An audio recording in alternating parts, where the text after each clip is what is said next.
April 14, 1978, 6:47 a.m. A split-level ranch house on Maplewood Drive, Falls Church, Virginia.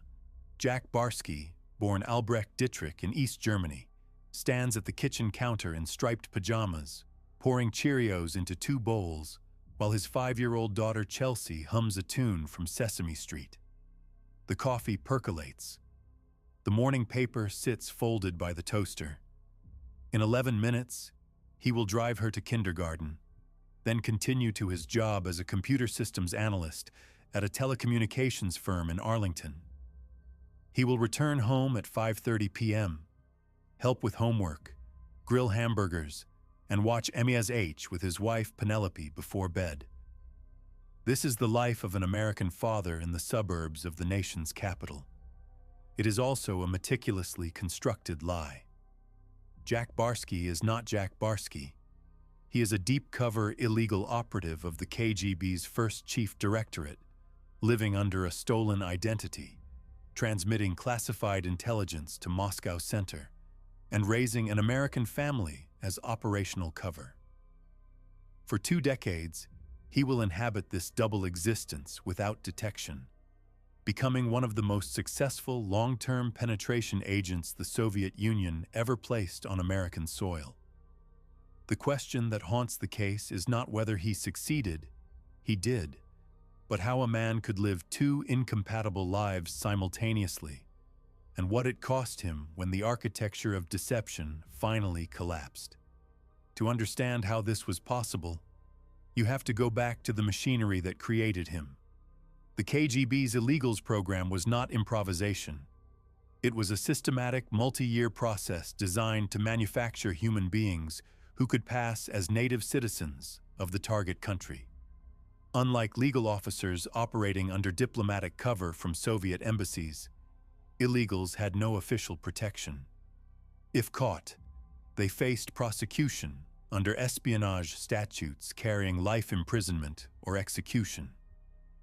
The program's logic was simple. The most valuable intelligence came from sources embedded so deeply in the target society that they became invisible. The training pipeline began at the Red Banner Institute, a classified facility outside Moscow, where candidates spent years learning not just espionage tradecraft, but the cultural DNA of their target country. Idioms, sports statistics, childhood games, regional accents, consumer brands, television shows, political debates. They studied microfilm photography, shortwave radio operation, dead-drop protocols, and counter-surveillance techniques. But the core curriculum was identity construction. Candidates memorized fabricated life histories in exhaustive detail. The street where they grew up, the name of their 3rd-grade teacher, the smell of their grandmother's kitchen, the layout of their childhood bedroom. They rehearsed these details until the false biography became indistinguishable from memory. The objective was not to pretend to be American. It was to become American at a neurological level, so that, even under interrogation or polygraph, the cover story would hold. Albrecht Dietrich was selected for this program in 1970. Born in 1949 in East Germany, he had excelled in chemistry and mathematics at Jena University, where KGB talent spotters identified him as a candidate for deep cover work. He was ideologically committed, a true believer in Marxist-Leninist doctrine, and possessed the psychological profile the program required. High intelligence, emotional discipline, adaptability, and what his trainers called operational patience. He could tolerate ambiguity, compartmentalize conflicting realities, and sustain a fabricated identity over years without psychological fracture. In 1973, after 3 years of training, he was given his assignment: infiltrate the United States, establish a credible civilian identity, and develop access to targets in the defense, technology, or intelligence sectors. He was issued a Canadian birth certificate in the name of Jack Barsky, a real child who had died in infancy in Ontario. The KGB had acquired the document through a network of agents who scoured public records for deceased children, whose births were registered, but whose deaths were not widely documented. This was the foundation of the legend. Dietrich became Barsky. He memorized the details of a Canadian childhood he had never lived. He practiced the accent. He learned hockey statistics, the names of Canadian prime ministers, the layout of Toronto neighborhoods. By the time he crossed into the United States in October 1978 via a land border crossing in upstate New York, he was no longer pretending. He was Jack Barsky. The operational directive was clear: build a life that generated no suspicion. Barsky moved to New York City, enrolled in graduate courses at Baruch College to establish academic credentials, and took a job as a computer programmer. The technology sector was the target. In the late 1970s, American computing and telecommunications infrastructure was undergoing rapid expansion, and Moscow Center wanted intelligence on emerging systems that could be adapted for Soviet military and industrial use. Barsky's task was not to steal classified documents. He had no security clearance, but to position himself within professional networks where such information circulated informally. He attended industry conferences, joined professional associations, and cultivated relationships with engineers and analysts who worked on defense contracts. The intelligence he gathered was incremental: technical specifications, organizational charts, project timelines, vendor relationships. He transmitted reports via shortwave radio using one-time pads for encryption and received instructions through coded messages broadcast on specific frequencies at predetermined times. The system was elegant and nearly undetectable.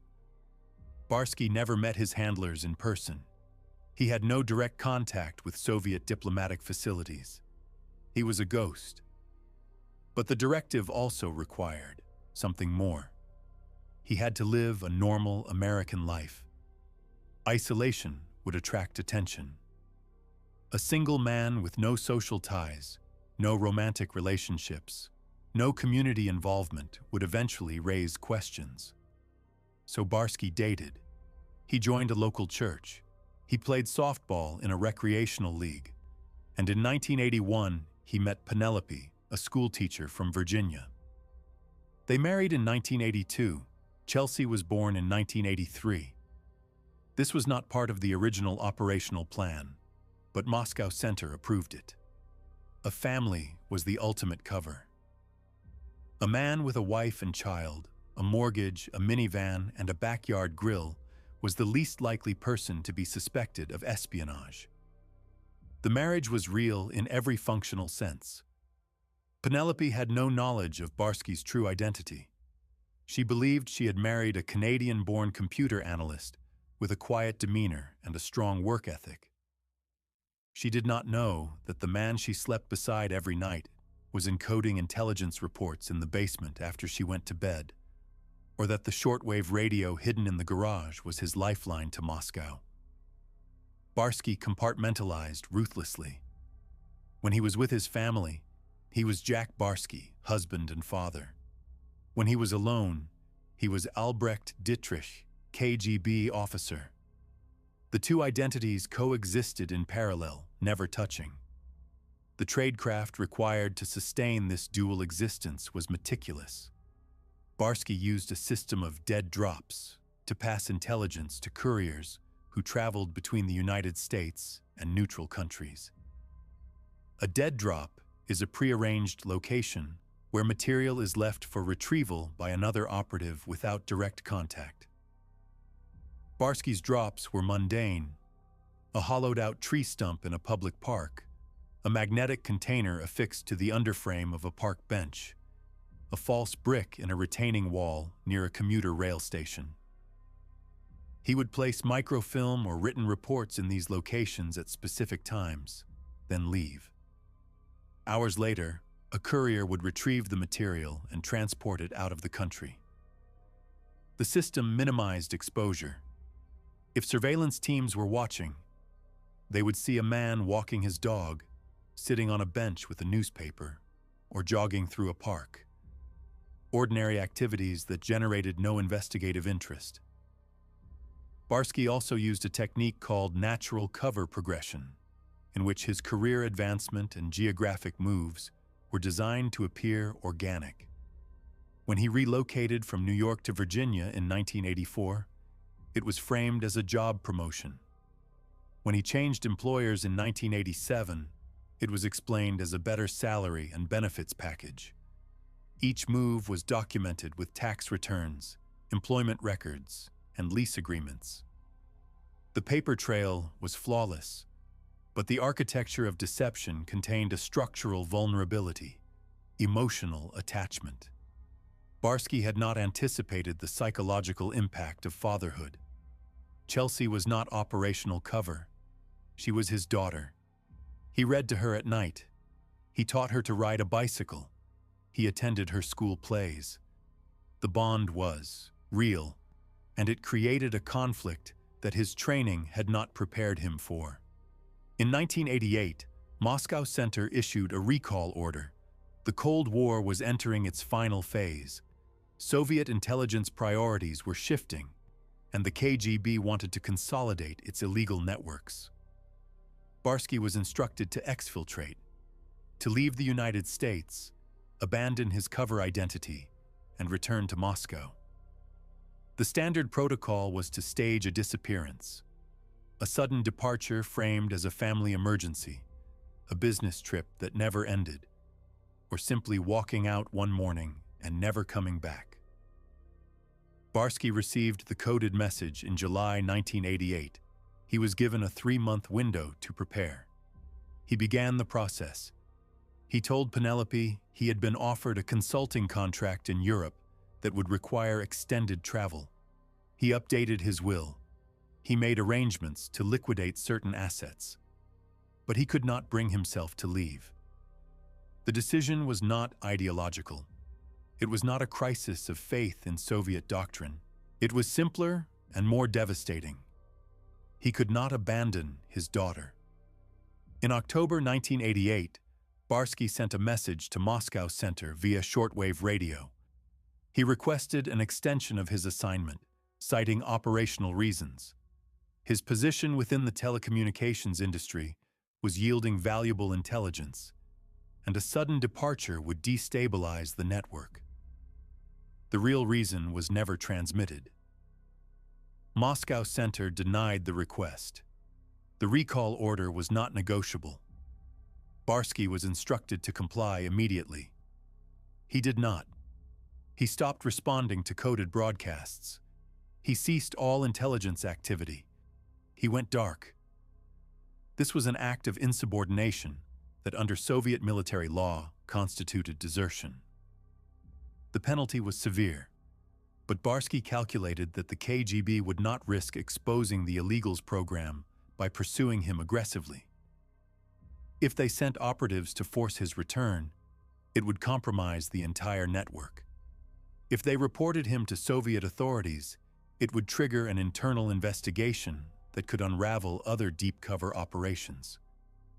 The safest course for Moscow Center was to write him off as a loss and move on. Barsky gambled that he could simply disappear into his American life and never be found. For a decade, the gamble held, but the end of the Cold War changed the calculus. In 1991, the Soviet Union collapsed. The KGB was dissolved and reconstituted as the SVR and FSB Dangan were reorganized. Defectors came forward, and in the chaos of institutional transition, information about illegals programs began to leak. In 1997, a former KGB officer named Vasily Mitrokhin defected to the United Kingdom with a vast archive of handwritten notes he had smuggled out of KGB headquarters over years of work as a senior archivist. The Mitrokhin archive, as it became known, contained references to hundreds of covert operations, including fragments of information about deep cover illegals in the United States. The notes did not include Barsky's name, but they described operational patterns and timelines that matched his profile. British intelligence shared the archive with the CIA and FBI.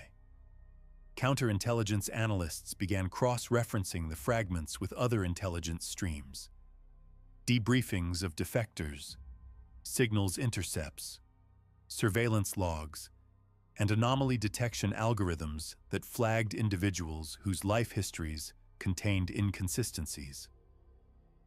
In 1999, the FBI opened a preliminary investigation into a cluster of individuals who fit the profile of long-term illegals, foreign-born men who had entered the United States in the late 1970s, established civilian identities, and showed no overt signs of espionage activity, but whose background documentation contained subtle irregularities. Jack Barsky was one of approximately 40 names on the list. The irregularities in his case were minor but detectable. His Canadian birth certificate, when cross-referenced with Ontario provincial records, showed a discrepancy in the registration date. His Social Security number, issued in 1978, was part of a batch that had been flagged in an earlier audit for potential fraud. His employment history, while consistent, showed a pattern of job changes that aligned with known KGB operational priorities in the technology sector. None of these anomalies alone constituted proof of espionage, but together they formed a pattern that warranted further investigation. The FBI initiated surveillance. They monitored his communications, tracked his movements, and conducted discreet interviews with his colleagues and neighbors. They found nothing. Barsky had ceased all intelligence activity in 1988. He had no contact with foreign nationals. He did not travel internationally. He did not use encryption software or shortwave radios. He was, by all appearances, exactly what he claimed to be: a middle-aged computer analyst living a quiet suburban life with his wife and teenage daughter. But the FBI's counterintelligence division operates on a principle of investigative patience. They do not need immediate proof. They need leverage. In 2001, they made their move. On a Thursday morning in May, 2 FBI agents appeared at Barsky's office in Arlington. They identified themselves and asked if he would be willing to answer a few questions.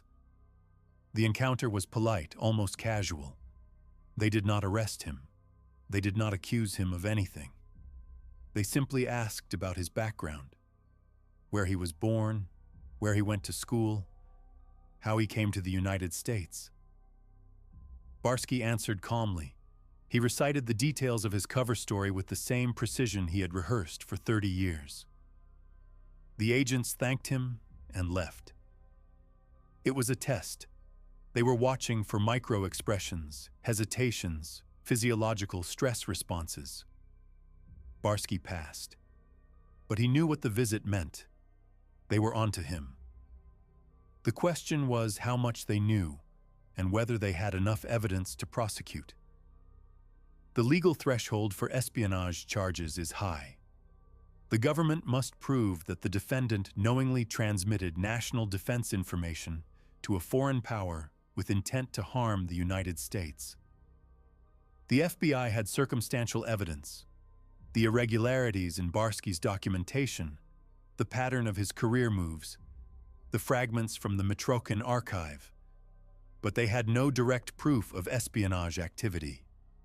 They had no intercepted communications, no recovered documents, no testimony from co-conspirators. Barsky had been inactive for over a decade. The statute of limitations on most espionage-related offenses is 10 years, meaning that even if they could prove he had been a KGB officer in the 1980s, many of those charges would be time-barred. The FBI needed a confession, or they needed him to resume intelligence activity so they could catch him in the act.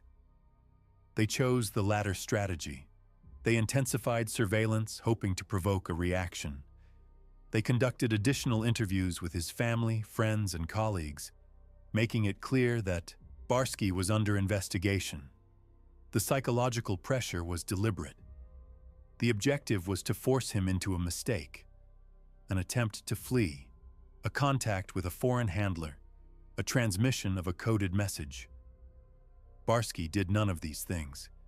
He continued going to work, attending his daughter's soccer games, and grilling hamburgers on weekends. He gave no indication that he was anything other than what he appeared to be, but the pressure was unsustainable. In 2010, the FBI arrested 10 Russian illegals in a coordinated operation that became known as the Spy Swap. The case involved a network of deep-cover operatives who had been living in the United States under false identities, some for over a decade. The arrests were the result of years of surveillance and signals intelligence. The operatives were charged under the Foreign Agents Registration Act and other statutes, and ultimately exchanged for American prisoners held in Russia. The case received extensive media coverage and reignited public awareness of illegal espionage programs. For Barsky, the arrests were a signal. The FBI was actively hunting illegals, and the operational environment had changed. The post-Cold War détente that had allowed him to live quietly in suburban anonymity was over. The risk of exposure was escalating. He faced a choice: continue the charade and wait for the inevitable arrest, or come forward on his own terms. In May 2010, Barsky contacted the FBI. He requested a meeting. When agents arrived, he made a statement.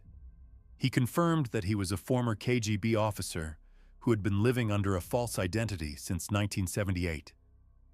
He provided details of his training, his operational assignments, and the intelligence he had transmitted to Moscow Center.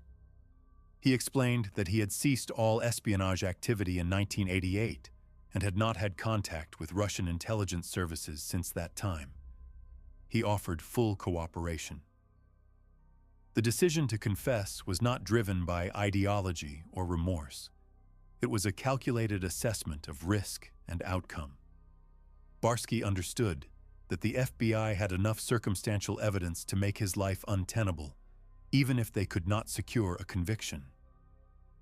He would be under permanent surveillance, his family would be subjected to ongoing scrutiny, and his daughter, now an adult with her own career and life, would be collateral damage in a protracted legal battle.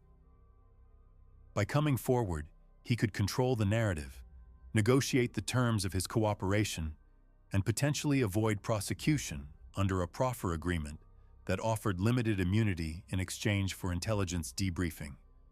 The FBI accepted the offer. Barsky was not arrested. Instead, he was placed under a cooperation agreement that required him to submit to extensive debriefing sessions with counterintelligence analysts. Over the course of 18 months, he provided detailed information about KGB training methods, operational protocols, communication techniques, and the structure of the illegals program. He identified dead drop locations, described the tradecraft he had used, and explained the psychological techniques employed to sustain long-term cover identities. The intelligence was valuable not because it exposed active operations. Most of the networks he described had been dismantled or reorganized after the collapse of the Soviet Union, but because it provided insight into the methodology and mindset of deep cover operatives. It helped the FBI refine its detection algorithms, improve its surveillance techniques, and understand the behavioral patterns that distinguish illegals from ordinary immigrants. But the cooperation agreement did not erase the consequences. Barsky's marriage ended. Penelope, who had learned the truth during the FBI investigation, filed for divorce. She had spent nearly 3 decades married to a man who did not exist. The betrayal was not personal in the conventional sense. Barsky had been a devoted husband and father within the constraints of his operational role, but it was ontological. The man she thought she knew was a fabrication. The life they had built together was founded on a lie. She could not reconcile the two realities. Chelsea, his daughter, faced a different crisis. She had grown up believing her father was a Canadian-born computer analyst. She had no knowledge of his true identity until the FBI investigation forced the disclosure. The revelation shattered her understanding of her own history. Her childhood memories were real, but the context in which they occurred was false. Her father loved her, but he had also used her as operational cover. The psychological impact was profound. She struggled with questions of identity, trust, and complicity. Was she an unwitting participant in an espionage operation? Did her existence serve a strategic purpose for a foreign intelligence service? The answers were complex and unsatisfying. She was both a genuine daughter and an element of tradecraft. The two truths coexisted, irreconcilable. Barsky was allowed to remain in the United States under supervised release. He was not charged with espionage, but he was prohibited from leaving the country, required to report regularly to federal authorities, and barred from certain types of employment. He lived quietly, working as a consultant and occasionally giving interviews to journalists and researchers interested in the illegals program. In these interviews, he described his experience with a tone of detached analysis, as if discussing someone else's life. He acknowledged the moral complexity of his actions, but did not express regret in conventional terms. He had been a soldier in an ideological war, and he had performed his duty. The fact that the war ended and the ideology collapsed did not retroactively invalidate his service, but he also acknowledged the human cost. He had lost his family. He had lived a lie for so long that the truth, when it finally emerged, felt alien.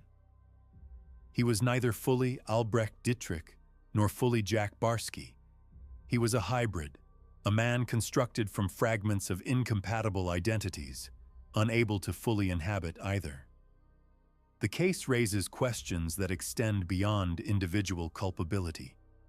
It reveals the mechanics of state power and the human cost of ideological conflict. The illegals program was not an aberration. It was a systematic, institutionalized process designed to weaponize human identity. The KGB understood that the most effective espionage is not conducted by spies who infiltrate enemy territory, but by individuals who become the enemy, who internalize the target culture so completely that they are indistinguishable from native citizens. This required a kind of psychological violence, the deliberate erasure of one identity and the construction of another, sustained over years through discipline, isolation, and compartmentalization.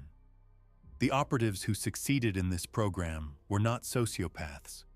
They were true believers who accepted the necessity of self-erasure in service of a larger cause. But the cause was not larger.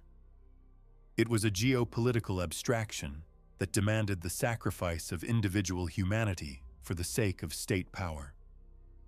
The program also reveals the limits of counterintelligence. The FBI eventually identified Barsky, but only after he had been inactive for over a decade, and only because of a confluence of factors. The Mitrokhin archive, advances in data analytics, and the broader investigation triggered by the 2010 spy swap arrests. If Barsky had remained operationally active, if he had not made the decision to stop transmitting intelligence in 1988, if he had not eventually come forward, it is entirely possible he would never have been detected. The illegals program succeeded because it exploited a fundamental vulnerability in open societies, the assumption that people are who they claim to be. In a society built on mobility, immigration, and self-reinvention, it is extraordinarily difficult to verify identity at a deep level. Background checks, document authentication, and surveillance can detect anomalies, but they cannot penetrate a well-constructed legend maintained by a disciplined operative over decades. The only reliable defense is human intelligence. Defectors, informants, and insiders who provide the context that data analysis cannot reveal. And even then, the intelligence is often fragmentary, ambiguous, and difficult to act upon. The case also illuminates the psychological cost of deep cover work. Barsky's decision to defy the recall order and remain in the United States was not a political defection. He did not renounce Soviet ideology or seek asylum. He simply could not bring himself to abandon his daughter. This was a failure of operational discipline, but it was also a reassertion of humanity. The KGB had trained him to compartmentalize, to separate his operational identity from his personal attachments. But the training could not override the bond between father and child. The architecture of deception collapsed not because of external pressure, but because of an internal contradiction. The impossibility of living two incompatible lives indefinitely without psychological fracture. Barsky managed the contradiction for 2 decades, but the cost was the gradual erosion of his sense of self. By the time he confessed to the FBI, he was no longer certain which identity was real. He had become a man without a country, without a coherent past, without a stable sense of who he was. In the end, the question is not whether Barsky was a successful spy. He was, but what success meant in this context. He transmitted valuable intelligence to Moscow Center. He evaded detection for decades. He built a credible cover identity and integrated seamlessly into American society. By the operational metrics of the illegals program, he was a model officer, but he also lost everything that made the cover identity meaningful. He lost his marriage, his relationship with his daughter, and his ability to live openly in the world. He became a ghost twice over, first as a fabricated American, then as a former Soviet officer who could never return home and could never fully belong in the country he had infiltrated. The success was hollow. The intelligence he gathered did not alter the course of the Cold War. The Soviet Union collapsed regardless. The ideology he served was discredited, and the life he built as Jack Barsky, the life that was supposed to be operational cover, became the only life he had, except it was never truly his. The case remains a subject of study in counterintelligence training programs, not because it represents a unique threat, but because it illustrates a persistent one. The illegals program did not end with the Cold War. Russia continues to deploy deep cover operatives in Western countries, using updated tradecraft and digital tools, but following the same fundamental methodology. Long-term identity construction, patient integration into target societies, and intelligence collection through professional and social networks. The 2010 spy swap arrests demonstrated that the program was still active. Subsequent cases have confirmed that it remains a priority for Russian intelligence services. The threat is not existential. Illegals do not steal nuclear codes or sabotage critical infrastructure, but it is corrosive. It undermines trust, complicates diplomacy, and forces democratic societies to balance openness with security in ways that are inherently uncomfortable. What remains unknown is the full scope of the program. How many illegals are currently operating in the United States and other Western countries? How many have successfully evaded detection and retired quietly into civilian life, as Barsky nearly did? How many have defied recall orders and chosen to remain in their adopted countries, living with the knowledge that their entire existence is a lie? The answers are classified, fragmentary, and likely incomplete. Intelligence agencies do not publicize their failures, and successful illegals leave no trace. The only certainty is that the program continues, that it will adapt to new technologies and geopolitical realities, and that the human cost, measured in fractured identities, broken families, and lives lived in the shadow of deception will persist as long as states believe that espionage justifies the weaponization of human identity. Barsky's story is not a thriller. It is a tragedy. It is the story of a man who was trained to erase himself, who succeeded so completely that he could never be whole again, and who discovered too late that the life he built as a lie was the only life he would ever have. The question that remains is not whether he was guilty. He was. But whether guilt is an adequate framework for understanding what he did and what was done to him. He was both perpetrator and victim, both spy and father, both loyal officer and deserter. He lived two lives and belonged to neither. And in the end, when the architecture of deception finally collapsed, what remained was not truth or justice or resolution, but simply the irreducible fact of a man who had spent 20 years pretending to be someone else, only to discover that the pretense had become more real than the person he used to be.